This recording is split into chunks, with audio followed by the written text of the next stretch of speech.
గణేశాయ నమః, గాయత్రీదేవి నమః, మహాసరస్వతి నమః, మాతాపితృభ్యో నమః. ముందుగా ప్రేక్షక వీక్షణ మహాశీలందరికీ కూడా నమస్కారం. అయితే 5వ తారీఖు ఏప్రిల్ 2026 ఆదివారం నుండి 11వ తారీఖు ఏప్రిల్ 2026 శనివారం వరకు కూడా ఈ వారం ద్వాదశ రాశుల వారికి కూడా ఎలా ఉండబోతుందో చూద్దాం. ఇక సింహరాశి వారి యొక్క ఫలితాలు.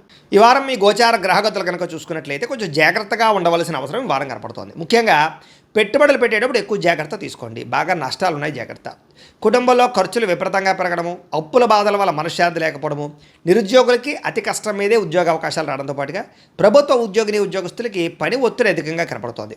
ప్రైవేటు ఉద్యోగస్తులు కూడా ఉద్యోగపరంగా ఎదుగుదల లేకపోవడం, ఇంక్రిమెంట్లు లేకపోవడం, ప్రమోషన్లు లేదా శాలరీ సరిపోకపోవడం, ఇలాంటి వాటి వల్ల ఇబ్బందులు, ఉద్యోగాలు మారాలన్న సమస్యలు కనపడుతున్నాయి. కోర్టు వివాదాలు కానీ లేదా సమస్యలు ఇరుక్కోవడం కానీ కనపడుతోంది. పోలీస్ కేసులకు దూరంగా ఉండండి. కుటుంబ కలహాలకి, అన్నదమ్ములతో అక్క చెల్లెలతో వివాదాలకి, ఆస్తి వివాదాలకి దూరంగా ఉండాలి. శారీరక వ్యామోహాలు, కోరికలు పెరిగిపోవడం వల్ల ఇతరులతో తప్పు చేసే అవకాశం కనపడుతుంది. కాబట్టి కోరికలని అదుపులో పెట్టుకోండి. చిన్న అనారోగ్య సమస్యల వల్ల అనారోగ్య సమస్యలు పెరుగుతున్నాయి. ఇతర దేశాల్లో ఉండే భారతీయులందరూ కూడా ఉద్యోగపరంగా సమస్యలు, ఆర్థిక ఇబ్బందులు కనపడుతున్నాయి. ముఖ్యంగా నరఘోష అధికంగా కనపడుతోంది, జాగ్రత్త. మిత్రులతో వివాదాలు కనపడుతూ ఉన్నాయి. క్రయ విక్రయాల్లో నష్టాలు కనపడుతూ ఉన్నాయి. కాబట్టి ఏదైనా వస్తువులు అమ్మేటప్పుడు, స్థలాలు, పొలాలు, గృహాలు అమ్మేటప్పుడు, కొనేటప్పుడు జాగ్రత్తగా ఉండండి. వచ్చిన ఆదాయం అంతా ఖర్చు అయిపోయేలాగే కనపడుతుంది వారం అంతా కూడాను. ఆరోగ్యపరంగా కూడా ఇబ్బందులు బాగా పెరుగుతున్నాయి. అలాగే అనారోగ్య సమస్యల పట్ల చిన్న చూపు చూడడం, మాత్రలు సరిగ్గా వేసుకోకపోవడం, సరైన ఆహారం తినకపోవడం, సరైన వ్యాయామం చేయకపోవడం వల్ల అనారోగ్య సమస్యలు, శస్త్రచికిత్స అవకాశాలు కూడా ఉన్నాయి. కాబట్టి జాగ్రత్తగా ఉండాలి.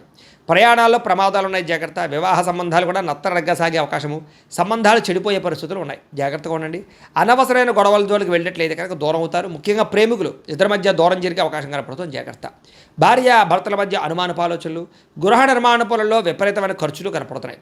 బ్యాంకు లావాదేవీలు చికాకు కలిగించడం, ప్రయాణాల్లో ప్రమాదాలు, తొందరపాటు నిర్ణయాలు కనపడుతున్నాయి. నూతన వ్యక్తులకు డబ్బులు ఇచ్చినా, అప్పులు ఇచ్చినా, అరువులు ఇచ్చినా, లావాదేవీలు జరిపినా నష్టపోతారు. కాబట్టి జాగ్రత్త. నమ్మక ద్రోహాలు జరుగుతున్నాయి కాబట్టి తత్వ జాగ్రత్తలు తీసుకోండి. అలాగే ప్రేమ వివాహాలు పెద్దగా ఫలించేలా కనబట్టలేదు ఈ వారం. విద్యార్థులు కూడా స్నేహితులతో తగాడాలు, శత్రువులు పెరగడము, అలాగే అనవసరమైన గేమ్స్ ఆడడం కానీ లేదా ప్రేమ వ్యామోహాల వల్ల కానీ చదువు పాడే అవకాశాలు, చదివే సమయంలో అనారోగ్య సమస్యలు కనపడుతున్నాయి. ఉద్యోగస్తులకి విపరీతంగా పనిచేసినా సరే దానికి తగ్గ గుర్తింపు లేకపోవడం వల్ల ఇబ్బందులు కనపడుతున్నాయి. ఉద్యోగ కార్యాలయాలు అధికారిక ఒత్తిడి బాగా పెరుగుతుందని చెప్పొచ్చు. స్త్రీలకి పరపురుషుల పట్ల వ్యామోహము, భర్తతో విభేదాలు, మానసిక అశాంతితో పాటుగా కుటుంబ కలహాలు, అనారోగ్య సమస్యలు కనపడుతున్నాయి, జాగ్రత్తగా ఉండాలి. వ్యాపారస్తులకి తప్పుడు మార్గంలో డబ్బులు సంపాదించే వాళ్ళందరికీ నష్టాలు ఉన్నాయి. పెట్టుబడులు తగ్గ లాభాలు లేక ఇబ్బందులు, వ్యాపారాల్లో పొరపాట్లు చేసే అవకాశాలు ఉన్నాయి. కాబట్టి ఈ వారం తత్వ జాగ్రత్తలు తీసుకోవాల్సిందిగా ఈ రాశి వారికి తెలియజేస్తూ